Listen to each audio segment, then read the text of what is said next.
Là, on tire avec le sac, on lâche et ça propulse de l'air vers les bougies. À quelle distance maximale peut-on éteindre 5 bougies d'un seul mouvement d'air? C'est l'expérience qu'ont dû réaliser ces élèves. Les premières expérimentations ayant eu lieu en classe, aujourd'hui, il s'agit de les partager. Chaque groupe y va donc de sa technique.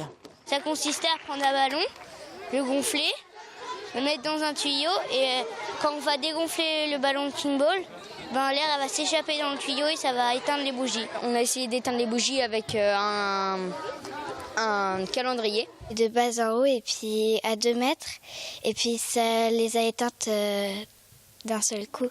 Depuis 2008, le congrès des jeunes chercheurs réunit des élèves du 3e cycle autour de la science. Une manière de rendre les matières scientifiques plus attractives et plus ludiques.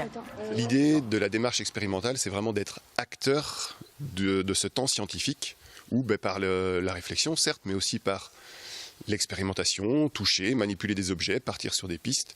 Eh bien, on vit les choses.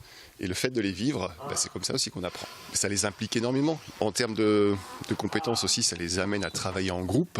Donc, collaborer, prendre sa place dans un groupe, prendre la parole, aller vers une idée, proposer son idée, s'affirmer, peut-être aussi pour certains, vaincre une certaine timidité. Et ça leur permet comme ça d'avancer et d'apprendre.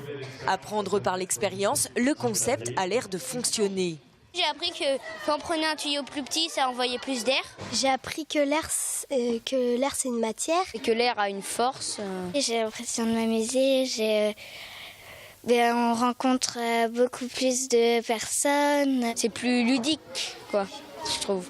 Défis scientifiques, rencontres avec des chercheurs, échanges, expositions, un congrès sur 2 jours qui a réuni cette année plus de 600 élèves sur toute la Vendée.